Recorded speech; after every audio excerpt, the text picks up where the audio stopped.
Sinceramente, 20 años no es nada que febril la mirada y muchos van a recordar a través de este programa algo, lo que peinan canas seguramente, algo que pasaba hace 20 años atrás, en este mismo programa. Y estamos a pocos minutos de que se cumpla la mayoría de edad, los 21 años. Antes le decíamos la mayoría de edad. De la causa Fernanda Aguirre. La desaparición de Fernanda Aguirre, la muerte de Fernanda Aguirre, el secuestro de Fernanda Aguirre. Qué inoperancia, hoy me animo a decirlo con todas las letras, qué inoperancia. Cuánta gente inútil tratando de competir, tratando de quedar bien políticamente, tratando de destacarse, tratando de ganarse galardones políticos, policiales, sociales, pero nadie logró dar esa respuesta. ¿Dónde está Fernanda Aguirre? A 21 años no tenemos respuesta, pero a 20 años tenemos archivos y les invito a que no se pierdan este programa. Son archivos de códigos de 20 años atrás. Hace 20 años estábamos aquí en este mismo piso entrevistando gente. Me van a ver a mí un poco distinto, un poco más viejo a lo mejor que hoy. Van a ver y van a escuchar a gente que les va a dar una respuesta. Que ya a un año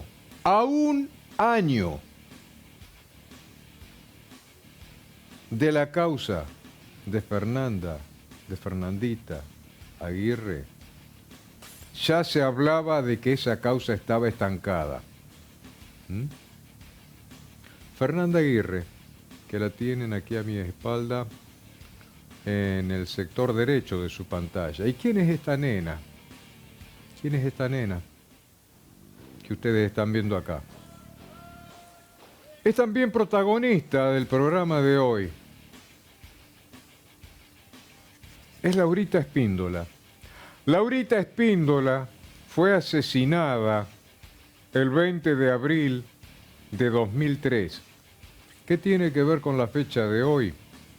Bueno, un día como hoy,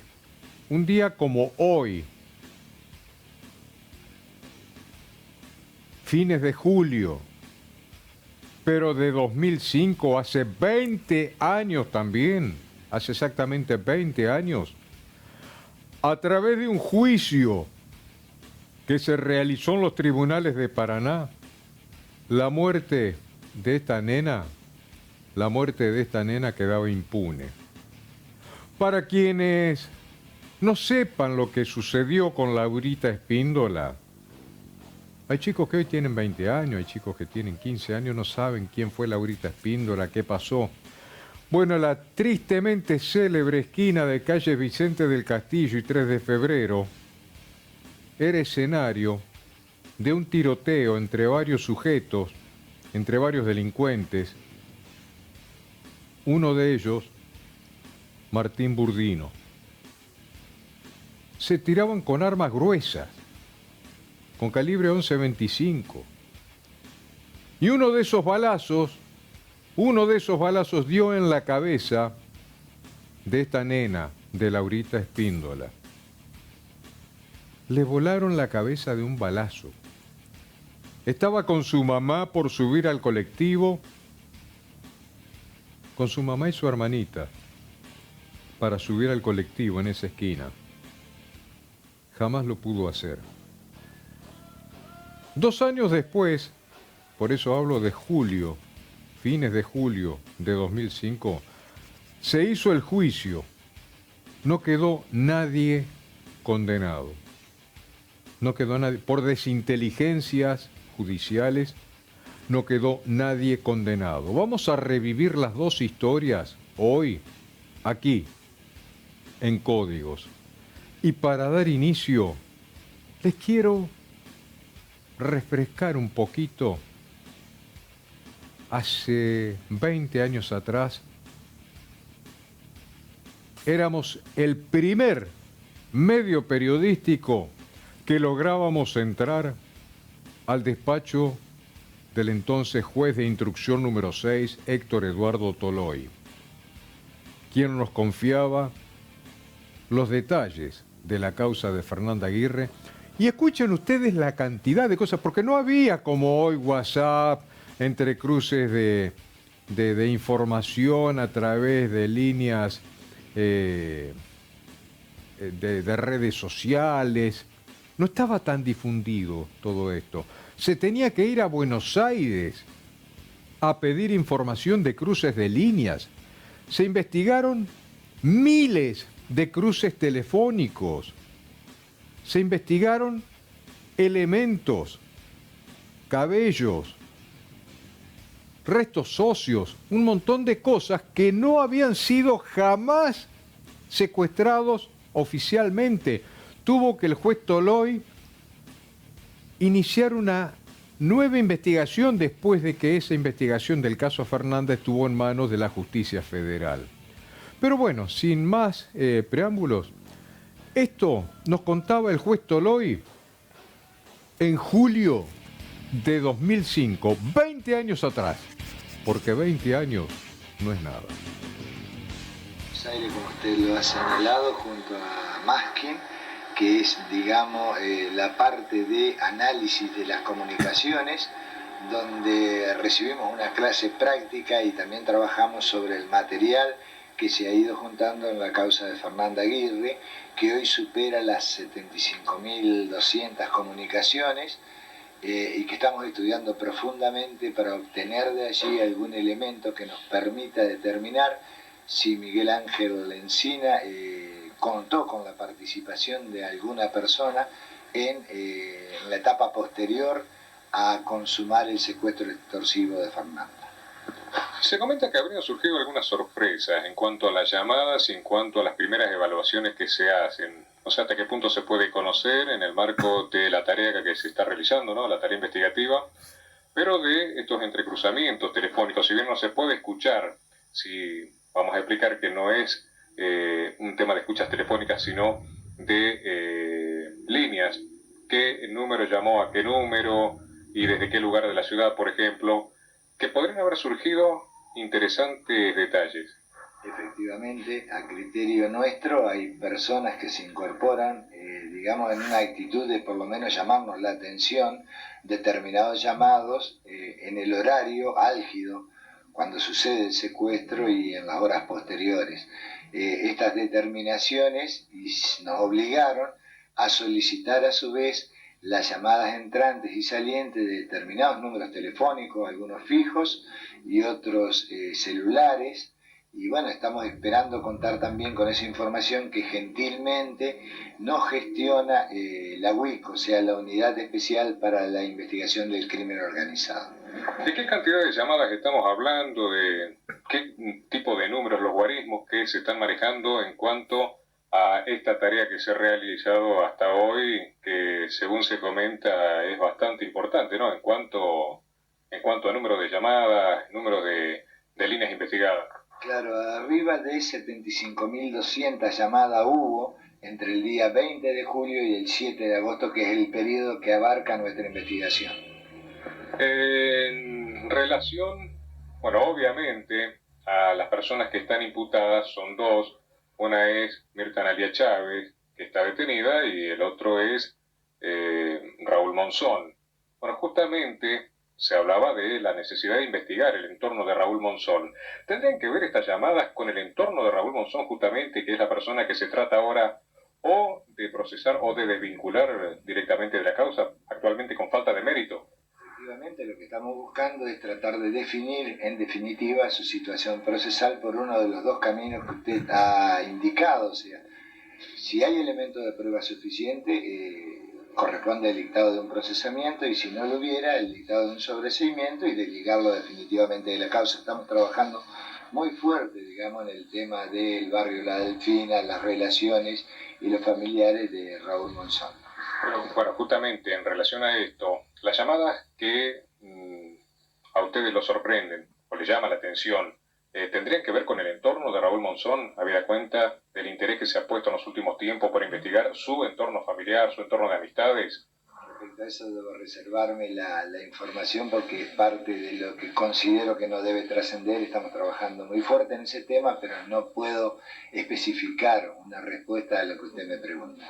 ¿Qué pasa con los cabellos? ¿Qué pasa con los otros elementos que están siendo peritados, que se enviaron también a Buenos Aires, los que se colectaron de la Cupefuego, todo eso que se ha hecho en los últimos tiempos? Bueno, en este viaje no tuve oportunidad de estar con Daniel Corach, que es el titular del Servicio de Huellas Digitales Genéticas de la UBA, o sea, de la Universidad de Buenos Aires.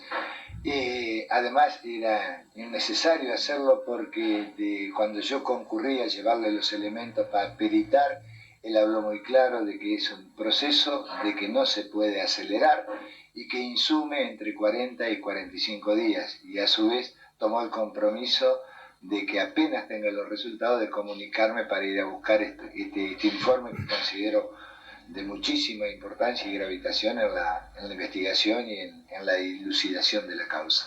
Hace una semana atrás estuvo junto a personal que investiga para este juzgado, personal policial, que visitó con usted el Pozo, el aljibe, que fue escenario de un crimen en el año 1990 y que fue el primer hecho de sangre, el primer homicidio en el que estuvo en curso Miguel Ángel Lencina, donde arrojaron a aquella nena de 12 años después de violarla, él y su tío.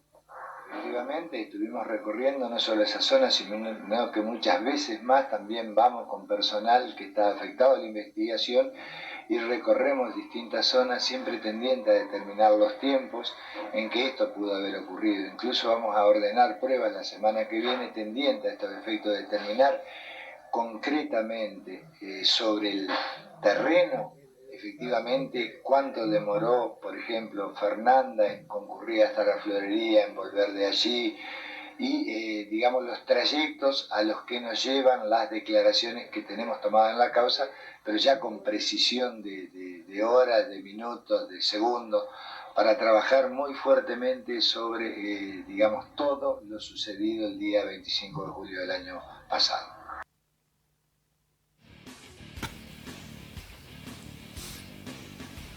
Esto era un 10% de lo que se investigaba, de lo que se trabajaba, de lo que se intentaba hacer cuando la justicia provincial tomó el caso después de que lo tuviera la justicia federal en sus manos. Ahora bien, ¿sirvió de algo? No sirvió absolutamente de nada. Raúl Monzón, y había elementos para sospechar de Raúl Monzón, el primo de Miguel Lencina, quedó absuelto de culpa y cargo. La esposa de Lencina fue la única condenada. fue la única condenada a 16 años de prisión y jamás develó ese secreto que todos creen que es una de las únicas que sabe, es una de las únicas que conoce cuál fue la suerte de Fernanda Aguirre. Vamos a escuchar en un par de minutos nada más a la abogada de la viuda de Lencina, a la doctora Nora Lanfranchi y al doctor Humberto Franchi, quienes admitían hace 20 años atrás exactamente, cuando conmemorábamos un año de la causa Fernanda, aquí en Canal 11, ya hace 20 años nos decían, esta causa está estancada, no va a avanzar. Antes te comento que hay datos interesantes para vos. Cargamos un poquito las baterías, por favor, señor director. Y la única manera de cargarlas aquí, en la ciudad, en el campo, en el río, donde necesites buenas baterías como las Clorex, es en Fademi. Fademi, desde La Roque a Paraná, Fademi te propone tener las mejores baterías del mercado. Y lo hace en Avenida Ramírez y en calle Enrique Carbó de Paraná. Baterías Clorex, encontrarlas en Fademi, Avenida Ramírez 1875 y en Enrique Carbó 728, Fademi.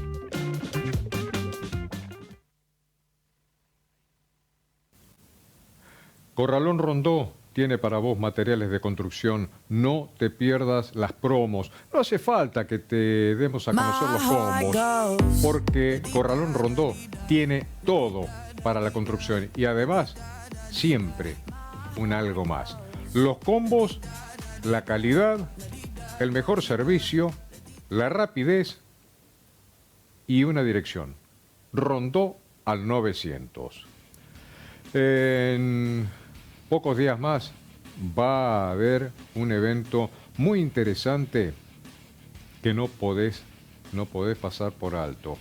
Si te gusta el tango, si te gustan las artes plásticas relacionadas con el ambiente del 2x4, tenés que pasar por el Círculo Médico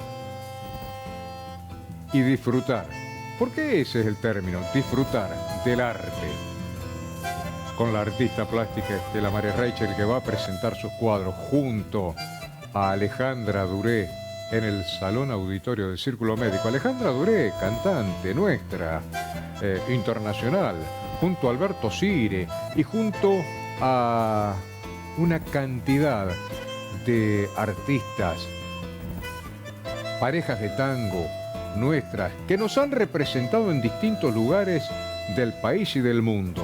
Hablando de tangos, el próximo 8 de agosto en el Círculo Médico. Tarjetas anticipadas al 343 44 05 659. Hablando de tangos, me lo vas a agradecer, vas a pasar un rato espectacular. Si no te sube agua al tanque, consultalo al Turco. Suministros Sanitarios. Suministros Sanitarios tiene para vos los mejores tanques del mercado, homologados y con 25 años de garantía. En Suministros Sanitarios, tanques y cisternas Waterplus, ultra delgados, ecológicos y con la mejor relación precio-calidad del mercado. Almirante Brown 1647 y Avenida Ramírez 4630. La última, Dire, para saludar de paso a nuestro amigo, creo que también es amante del tango, el doctor Saavedra, ¿no? Sí, Pancho Saavedra. Él siempre está contento, siempre tirando cohetes. ¿Dónde? En Villaguay 777. Fuegos Artificiales Villaguay 777. Calidad, seguridad, rápida atención, apta para todo público. Estamos en calle Villaguay 777. Bien, volvemos. Y hace 20 años, exactamente aquí, en Canal 11, la doctora Nola Ranfranchi y el doctor Humberto Franchi, representantes legales de la única imputada, mujer, la viuda de Miguel Lencina, nos decían: Mauricio, la causa está estancada. Y hubo desprolijidades, pero mejor escúchenlo. Mejor que lo cuente yo, que nos refresque el archivo, la memoria. Yo creo que hace un tiempo bastante prolongado que la causa quedaba en un estado de letargo, digamos. No es por inactividad, por supuesto, jurisdiccional, porque el juez ha hecho lo imposible por avanzar. Creo que es porque las investigaciones, es decir, las líneas conductivas de la pesquisa han llegado a un punto muerto y bueno, y ahora queda por ver esas periciales de los pelos, como usted decía recién, pero no sé, por lo que uno ha podido, por el conocimiento que yo tengo de la forma de ser de Miguel Lencina, por lo que su propia madre ha dicho, por lo mismo que ha dicho Mirta Chávez, es de creer. Fernanda lamentablemente no esté con vida, pero las esperanzas de la madre y las esperanzas de todos siguen latentes. Ojalá aparezca y pronto. ¿A qué podemos atribuir, Nora? Disculpadme el término, pero tengo que usarlo. Sos una abogada bastante bicha, en este sentido, quiero decir, bastante avesada, que conoces más allá del trabajo en el expediente, del trabajo de justicia penal, que vas más allá de un montón de cosas, ¿no? Y se ha hablado del entorpecimiento, presunto entorpecimiento de la investigación por parte de personal que tiene a cargo la investigación. ¿Esto lo notaste en algún momento en la causa? Yo creo que hubo una interna durante la investigación que generó una serie de marchas y contramarchas que hicieron que el tiempo volara, y en el derecho penal hay una frase que no es mía, que dice que el tiempo es la verdad que huye.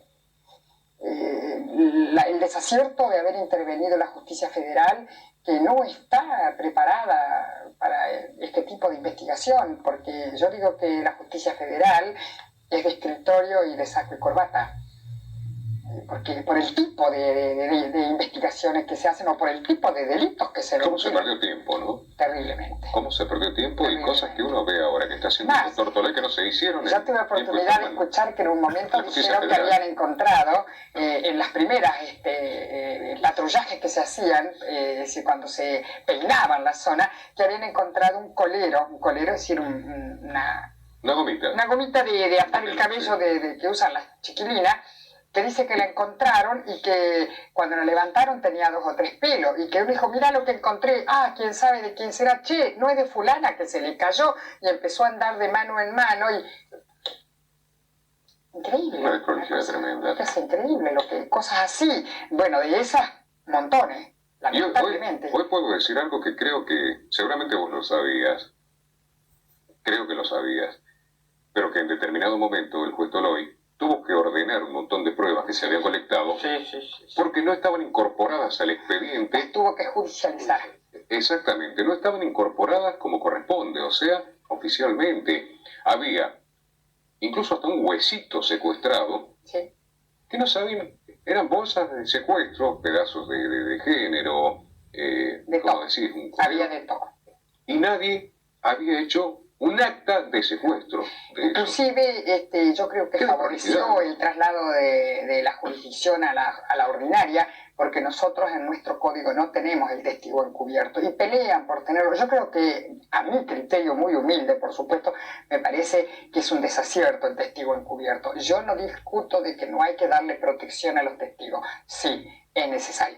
Pero a veces el testigo encubierto debe, es decir, Toloy tuvo que incorporar todo eso, revelar todas las identidades y retomar un montón de situaciones que nosotros nos sorprendíamos, inclusive cuando veíamos que esto no se había hecho, que esto se dejó, que esto quedó pendiente. Remitámonos al principio. Para tu opinión, Humberto, ¿hubo una excesiva intervención política en esta causa que pudo haber generado, la suspicacia generó, por supuesto, pero entorpecido en algún momento también la investigación o la manera de mirar la historia por parte de la ciudadanía? Es de hacer aclarar que en principio nosotros ingresamos al expediente luego de 4 meses, en noviembre. Es decir, en la defensa de... Pero me imagino que han analizado esta ley, que no han estado ajenos a por la asistencia a la familia de Encina desde el inicio de la causa. En ese instante no tuvimos acceso al expediente porque no éramos parte. La intervención política creo que ha sido necesaria y han intervenido por una cuestión de que quien intervino, quien hizo toda la prevención, quien actuó fue la policía. Y la policía depende, lamentablemente, sí, pero perfecto, por pero la situación de... vos sabés a qué me refiero, Nora. Sí. No lo veo al gobernador de la provincia, al ministro, a tanto funcionario político de primera línea en todos los casos de homicidio que han ocurrido o de hechos graves Sin que han embargo, ocurrido. fíjate, Mauricio, que ocurre con frecuencia, que hay ciertas causas que son como causas testigo, diría yo, y que por un motivo u otro, de alguna manera, el poder político sale un poco hacia la palestra porque necesita demostrar tranquilidad, seguridad, intencionalidad de protección, es decir, yo creo que pasa por ahí, porque no eran épocas de elecciones. ¿No terminó siendo contraproducente? Es que Porque hubo promesas de esclarecer este caso inmediatamente. Estamos a un año. Es que yo creo que lo que pasó fue que la promesa de esclarecerlo no se compadecía con el manejo de la causa en un área que era totalmente ajena a la provincia, porque la justicia federal tiene su propio sistema. Vinieron gentes de Buenos Aires, entonces comienzan, yo siempre digo una frase célebre que era de mi madre: ¿quién es tu enemigo? El de tu oficio. Entonces, si acá la investigación, vinieron de la Federal de Buenos Aires para investigar y estaba la policía de la provincia investigando y había una serie de roces, había unas cuestiones ahí que dejaban mucho que desear. Y eso que, como dijo el doctor, nosotros no intervenimos desde el principio. Nos hicimos cargo prácticamente cuando fue a la justicia ordinaria.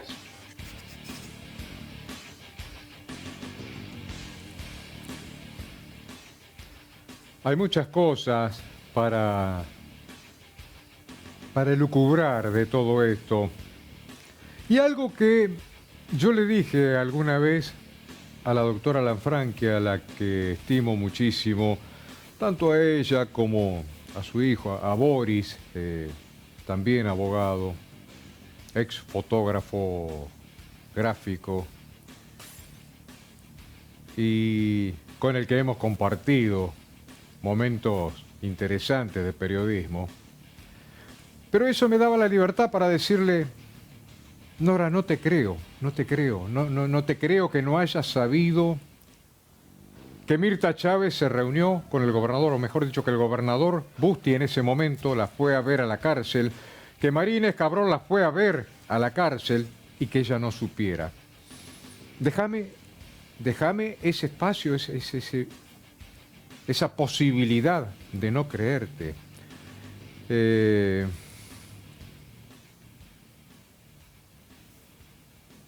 Esa misteriosa visita que dio pie a esa leyenda de que al momento de desaparecer Fernanda Aguirre, muchos pensaron que se trataba no de Miguel Lencina, todavía no había aparecido en escena Miguel Lencina, sino que se trataba de otra cosa, de que podría haber sido cooptada por gente que estuviera relacionada con el ambiente político y que hacía algunas fiestas, algunas partuzas en zona de San Benito. Y yo recuerdo haberlo hablado a esto con María Inés Cabrol cuando fuimos los primeros en hacer una entrevista con ella. Y recuerdo quién consiguió esa entrevista. Un sargento de policía de apellido Jiménez, trabajaba en la comisaría tercera, era amigo de la familia de Fernanda Aguirre. Era amigo de María Inés Cabrol. La fue a hablar y le dijo: María Inés, Mauricio trabaja en el canal. ¿por qué no hacen una nota?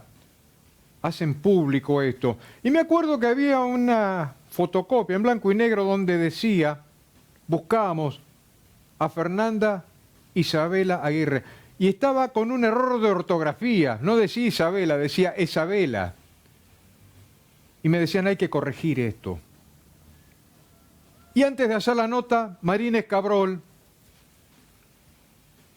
que hoy lamentablemente no la podría confrontar porque se nos fue ya de este mundo, me dice, Mauricio, vamos a pedir, por favor, ¿no es cierto?, si alguien sabe algo de ella, pero yo tengo mis sospechas de acá. Aquí hubo una mano de alguien de la política, porque hay cierto sector de la política aquí cerca de San Benito que está relacionado con gente jodida, y tenía miedo de que Fernanda hubiera caído en manos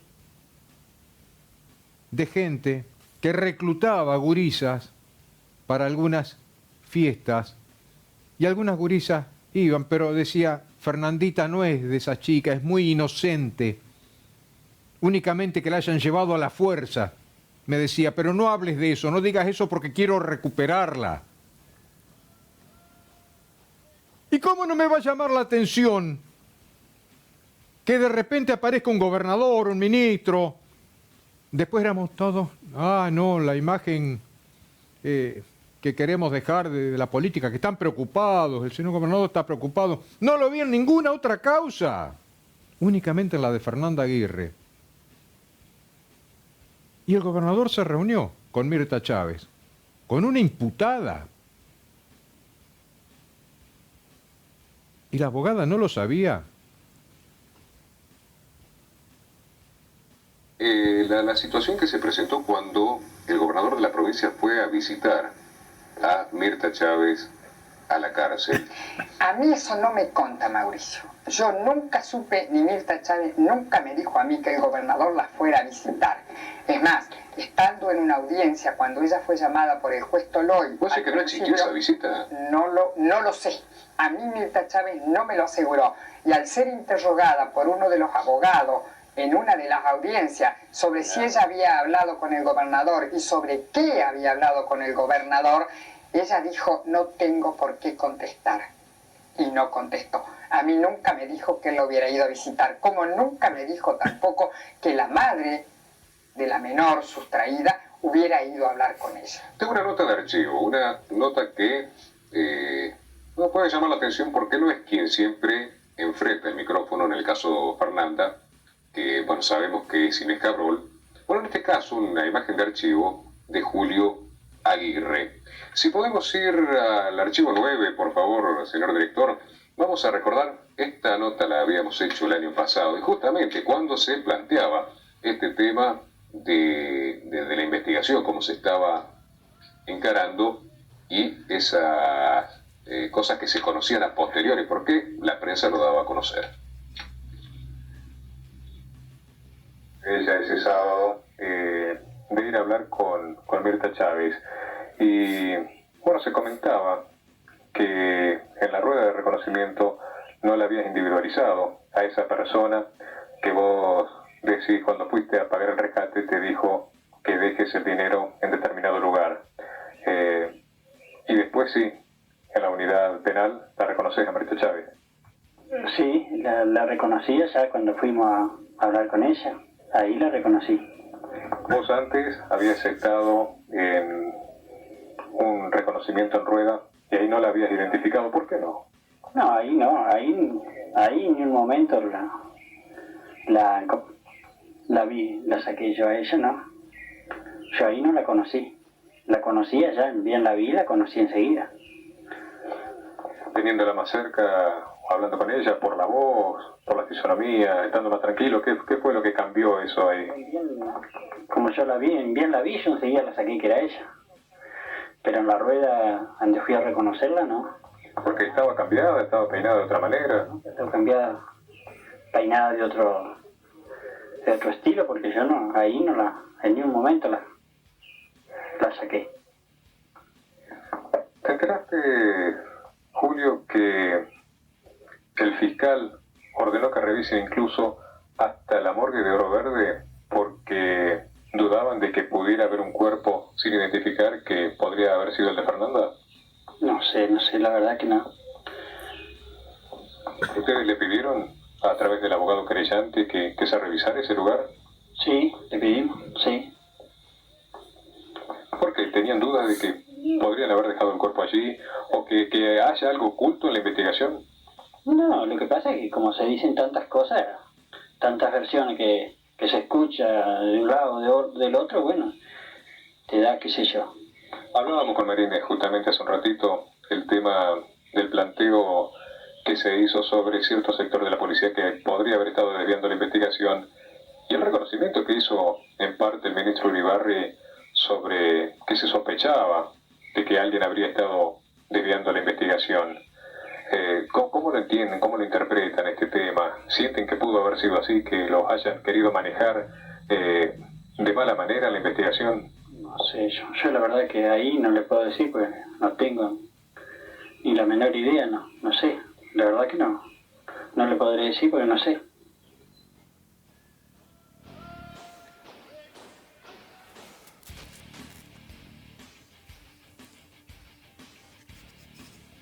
Julio Aguirre confirmó que fueron a la cárcel a visitar a Mirta Chávez. ¿Ustedes creen que su abogada, la abogada de Mirta Chávez, como yo le decía a Nora, a la doctora Lanfranchi, sos muy bicha, no se te pasa nada por alto? Además, siendo peronista, habiendo confraternizado con la política del entonces gobernador Busti, ¿no vas a saber, doctora, que el gobernador fue 2 veces a verla a Mirta Chávez? ¿Para qué? ¿Cuál era el interés? ¿Era tan entregada a su labor? ¿O quería escuchar con sus propios oídos la verdad de lo que había sucedido, que no le caía la ficha de que podía ser el Chacal, Miguel Lencina? Nunca voy a entender por qué, Nora, lo quisiste ocultar. Obviamente eso no hace mella para que sigas sintiendo el respeto que siempre sentí por tu profesión y por tu persona. Neón es otra de las cosas que me inspira respeto. ¿Por qué? Porque son gente que trabaja, que le pone el pecho a la realidad y, por supuesto, la firma a la garantía de tu equipo de aire acondicionado y tu lavarropas cuando lo lleva a su laboratorio. No te dejes sorprender por problemas en tu equipo de aire acondicionado o lavarropas. Neón Electrónica, 432-7297. La solución a tus problemas. Nos queda mucho material, hemos preparado un montón de material. Aprovechenlo, gente, aprovechenlo. Los que quieren meterse y conocer esta historia, que no la conocían, a lo mejor no conocían todos estos detalles, conocían la parte romántica. Nosotros no queremos romantizar la desaparición de Fernanda, lo que pudo terminar en el asesinato de Fernanda Aguirre, la historia que nos quisieron vender con la trata de blancas, con que la sacaron del país, la llevaron y vaya a saber dónde está viviendo, en qué parte del mundo Fernanda Aguirre hoy. No queremos romantizar esto, queremos refrescar la memoria de cosas que pasaron. Yo lo viví, por eso lo cuento. Viví el momento en que el comisario general Geuna me echó de la comisaría de San Benito, porque le molestaba que estuviera con la cámara, le molestaba que hiciera preguntas indecorosas, le molestaba que en lugar de salir toda la gente a buscar a Fernanda Aguirre, cortar, no, solamente este grupo de la policía, hasta que se empezaron a tejer leyendas de que habían encontrado el cuerpo y que querían tapar algo, que algo habían encontrado. Por eso se llegó a allanar la morgue de Oro Verde. Y recuerdo que fue por pedido, no me quiero equivocar, pero del doctor Julio Federic, representante de la familia de María Inés Cabrol y de Julio Aguirre. Allanaron la morgue porque decían que había un cuerpo no identificado que estaba ahí adentro y lo estaban ocultando. Hasta eso se llegó de la locura que había en ese momento en derredor de la causa de Fernanda Aguirre. Vamos a la tanda. Cuando nos volvamos a encontrar, te digo, nos queda mucho material y aprovéchenlo, porque este es material que se va a ir perdiendo. Material de archivo que desde hace 20, 30 años vengo guardando y ya no creo tener vida útil para seguir propalándolo, mostrándolo poco a poco. Lo que va quedando, lo que va saliendo, me va a ayudar a que muchos conozcan esto y que, insisto, no quiero romantizar la historia, no quiero ponerle pétalos de flores, quiero que recuerden que estas cosas sucedieron y que a un año de la causa ya estaban diciendo, acá no va a pasar nada. Ya volvemos, chicos.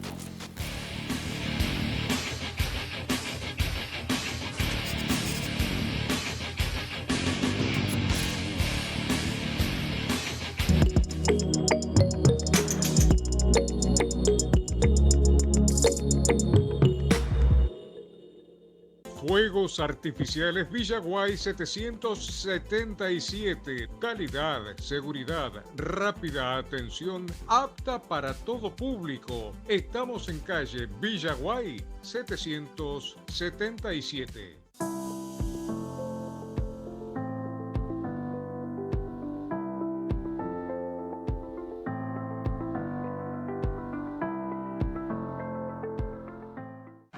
No te dejes sorprender por problemas en tu equipo de aire acondicionado o lavarropas.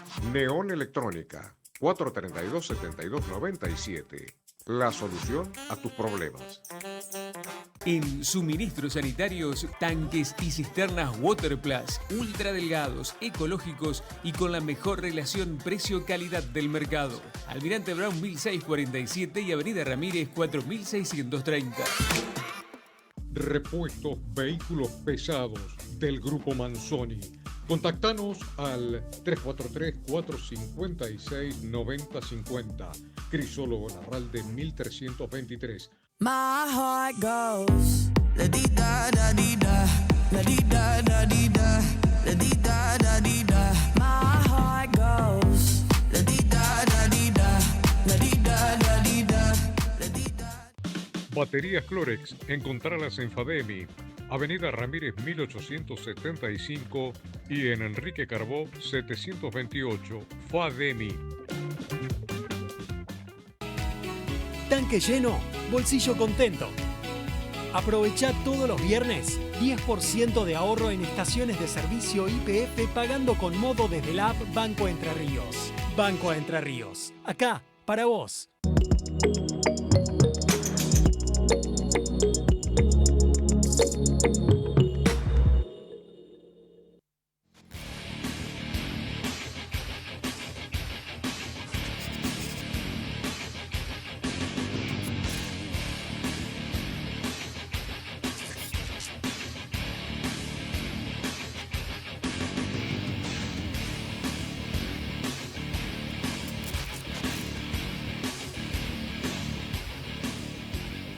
Nos queda todavía material de la doctora Nora Lanfranchi, Humberto Franchi, y el final, la broma macabra, la broma más macabra de Miguel Lencina. Después de esa faena, según lo que habría declarado su sobrino, a quien quería iniciar en el sexo, dicen algunos, así como lo hizo también un tío con el mismo Miguel, con la causa de una chiquita de 12 años en 1988. La historia volvía a repetirse con Nazareno. Nazareno era el sobrino de Miguel Lencina y lo acompañó hasta el momento en que cruzaron por la fuerza a Fernanda Aguirre, según los dichos de este chico, adentro del campo, y que después, según la versión del mismo Nazareno, le dijo que se fuera. Cosas que nos cuesta creer. Pero vamos a incursionar ahora en la causa Laurita Espíndola. 20 de abril de 2003, un grupo de personas antagónicas se empiezan a disparar con armas de fuego en Vicente del Castillo y 3 de febrero.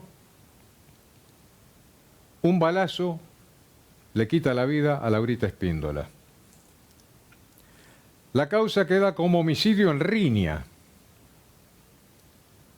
Los abogados de la querella, Luis Garay y Martín Navarro, se opusieron a que esto fuera un homicidio en riña, ¿no? ¿Cómo homicidio en riña? Esto es homicidio simple, tiene que tener una pena más grave. Pero también tenía un riesgo más, un riesgo judicial, que era que dependía de un solo testigo que lo señalara a este sujeto, a Martín Burdino. Y ese testigo se echó para atrás el último día y Martín Burdino quedó absuelto.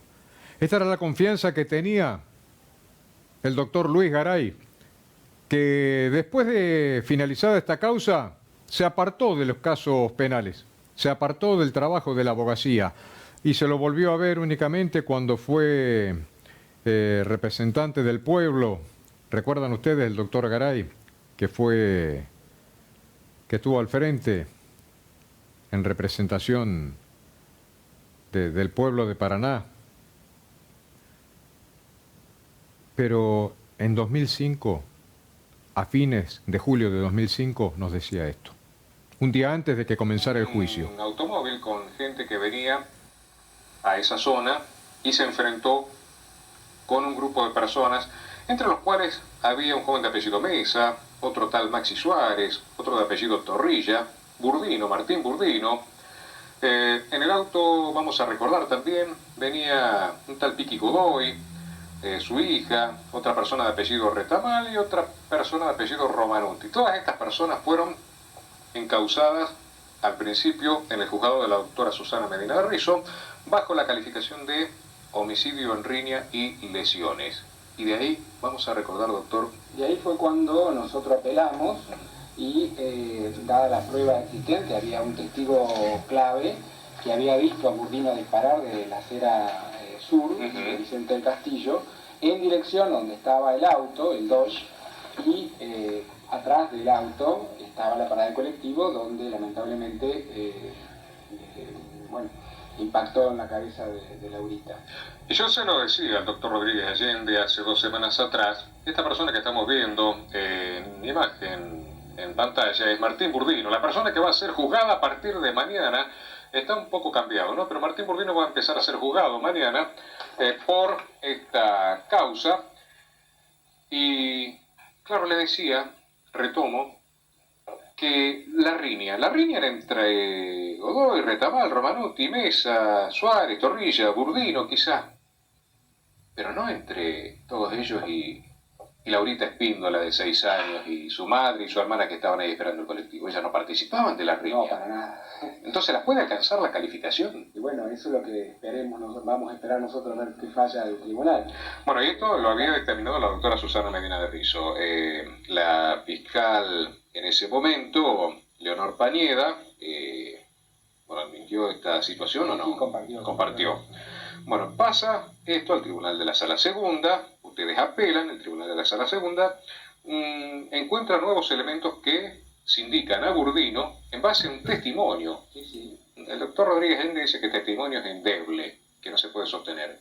Para nosotros no, creímos que el testigo no tenía ninguna relación con el hecho en sí, un testigo ajeno al enfrentamiento que había en estos dos grupos, y bueno, creemos que es suficiente como para poder condenar en este caso a Burdino.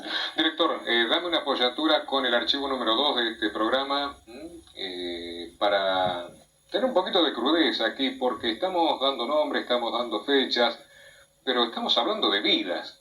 Estamos hablando de vidas, estamos hablando de sesgar una vida de 6 añitos, de una nenita hermosa, una rubiecita hermosa, que en ese momento pensaba quizá en subir al colectivo, lo tomaba como un paseo, pero fíjense dónde termina, ¿no? Dónde termina toda esta situación. Ahí, con esta imagen cruda, con esta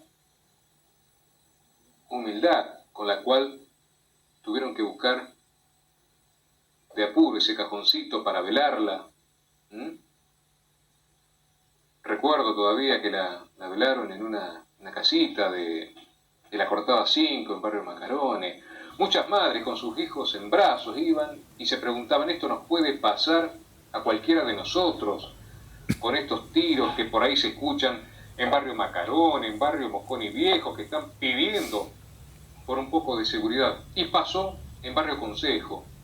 Vemos ahí a esta nenita, a esta rubiecita, a Laurita Espíndola con uno de sus hermanitos. Una vida de una chiquita sesgada por situaciones de violencia.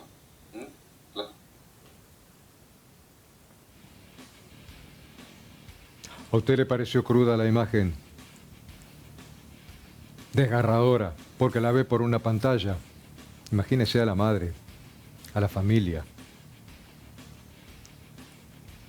Mostramos la crudeza, que después se multiplicaría el dolor, porque al otro día fue el juicio, y al otro día, ¿cómo termina ese juicio? De esta manera.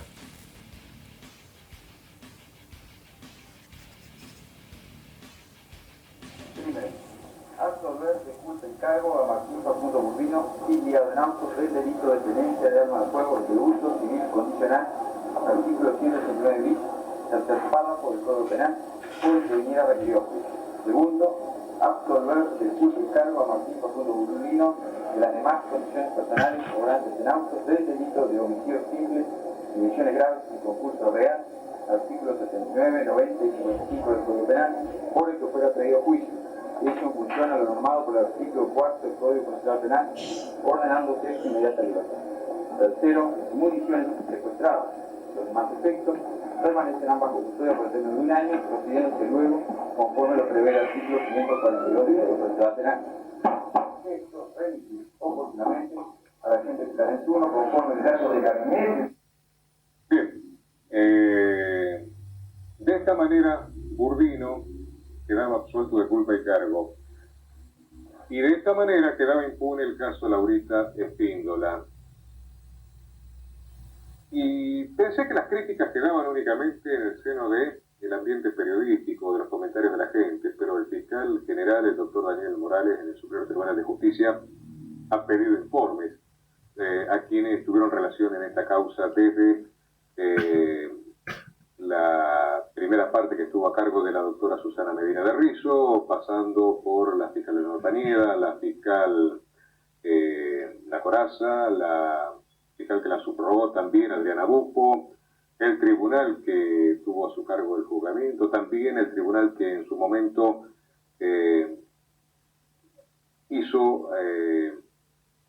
acusó recibo justamente de una petición de una apelación de los querellantes para que no sea considerado homicidio en riña y sea considerado homicidio simple y quedara justamente Burbino pendiendo esta causa de un hilo, doctor. Buenas noches.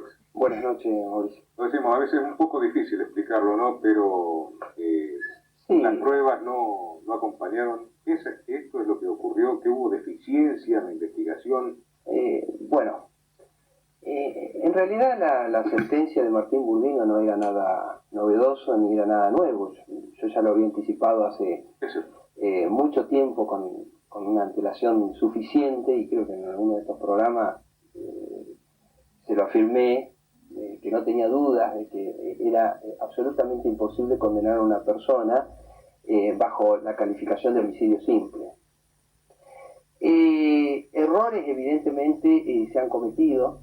No creo que de la investigación, justamente de la instrucción, a partir de en que la jueza de instrucción dicta el auto de procesamiento a un grupo de personas por el delito de homicidio en riña, era la calificación legal que correspondía en ese momento y que, como siempre lo sostuve, era la que correspondía llegar a debate.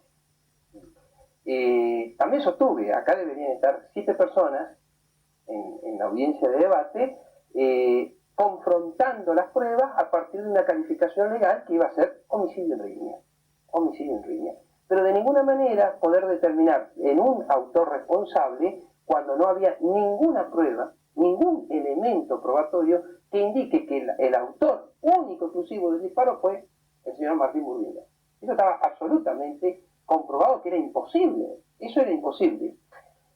El error, básicamente, donde se entró, yo creo que a partir de la apelación, donde se pretendió modificar la calificación legal. ¿Por qué? Porque también tuvo repercusión en el momento que la doctora Medina de Rizzo procesa con muy buen criterio, a mi entender, por homicidio en riña a un grupo de personas y le da la excarcelación porque a prima facie le podía corresponder la excarcelación. A partir de ahí tuvo una repercusión en los medios muy fuerte, la libertad de todo este grupo de personas que provocó indudablemente en la parte querellante, en este caso, provocó solicitar un cambio de calificación legal. Y bueno, la Cámara en ese momento entendía que provisoriamente había elementos para poder cambiar la calificación y lograr una imputación provisoria, precaria en Martín Burbino. Lo que pasa que, bueno, después no hubo ninguna prueba que podía, de alguna manera, confirmar o ratificar ese poder incriminatorio que se pretendía en Martín Burbino y quedó lamentablemente impune. Esas personas, al ser sobreseídas en la etapa de instrucción, ya no existen como involucradas en la causa que se abre a posteriori contra Burbino. Y me llamaba la atención que gente que en algún momento admitió haber reñido en esa pelea por tal o cual motivo y ejerció su defensa durante la indagatoria, que no lo hizo bajo juramento, a posteriori da otra versión, pero ya como testigo en el caso que involucraba únicamente a Burbino como imputado. Y eso se permite en nuestro código, lo que en Estados Unidos sería penado como perjurio. Claro. Como primera medida, o sea, que se tiene que mantener siempre la misma nunca se cerró esta causa y nunca se reabrió. El proceso fue siempre único, en la cual, vuelvo a repetir, cuando se le dicta el procesamiento a un grupo de personas, estaba incluido el señor Martín Burbino. Estaba procesado con varias personas más por el delito de homicidio en riña. Para Burbino nunca se cerró.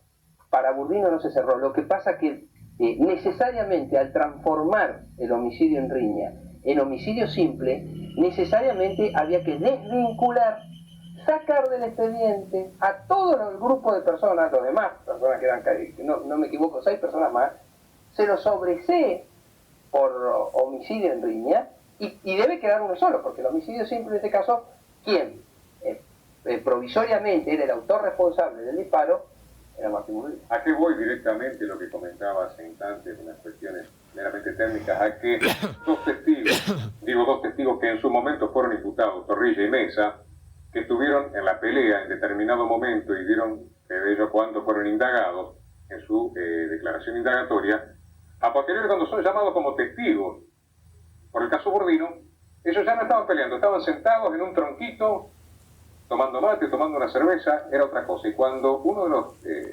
abogados, que bueno, seguramente tiene que conocer la ley de la manera con la que nos manejamos, el código, de la forma como se maneja aquí, pero usted había dicho, le plantea al testigo, que estaba en otro lugar, estaba así. Y la fiscal hace ahí un...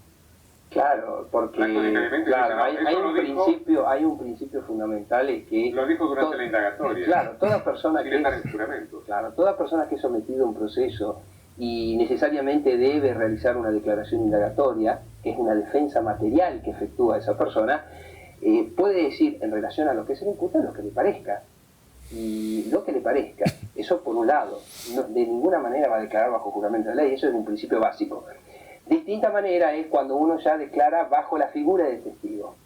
En ese caso uno ya está declarando bajo juramento de ley, en la cual además está penado ser reticente o falsear sus expresiones. Así que...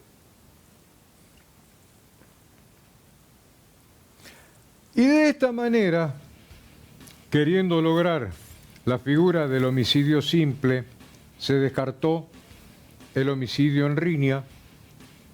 Los 6 que habían batido en tiroteo en la esquina de Vicente del Castillo y 3 de febrero quedan a un costado y solamente alguien que dice yo puedo oficiar de testigo y lo vi a Burdino que tiraba para este lado y era el único que podía pegarle un balazo a Laurita Espíndola.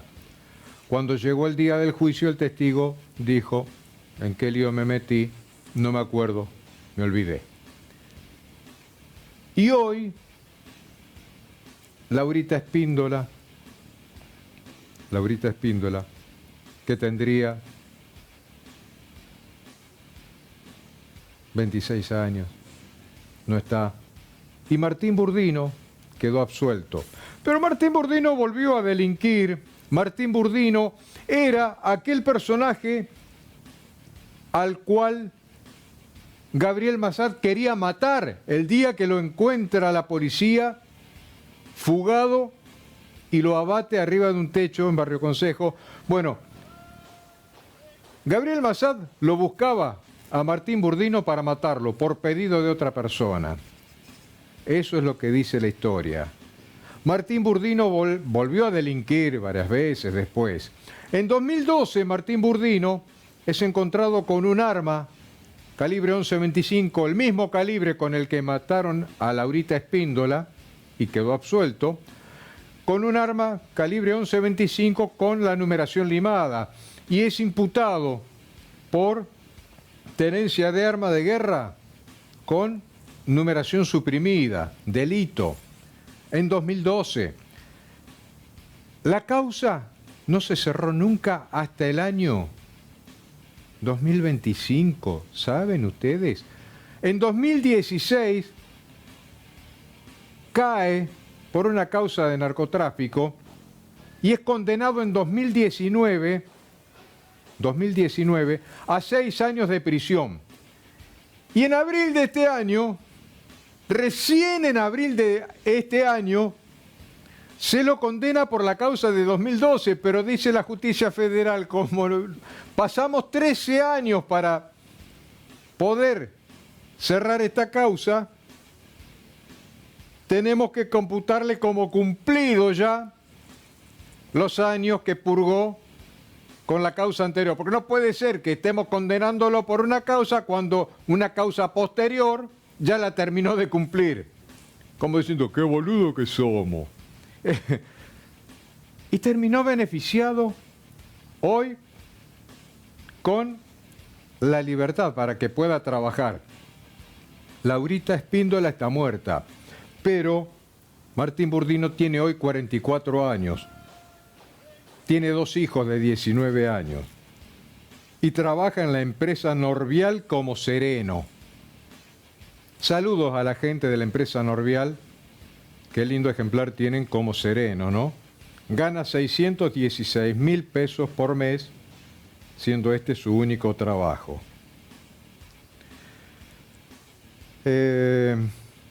Cierro y te agradezco el tiempo, director.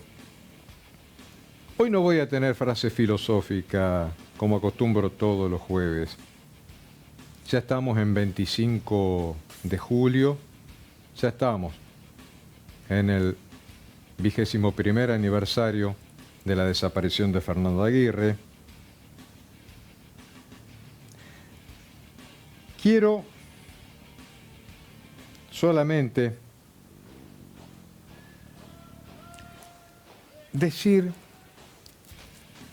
que el día del periodista me llamaron por teléfono para saludar 2 amigos que tienen un programa radial,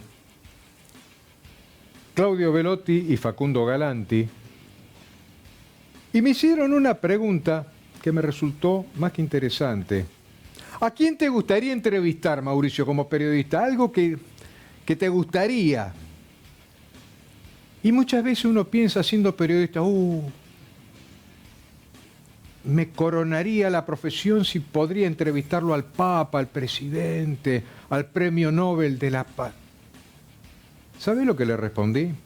Porque me nació del corazón, después de todas las cosas que uno ha visto en más de 35 años de profesión.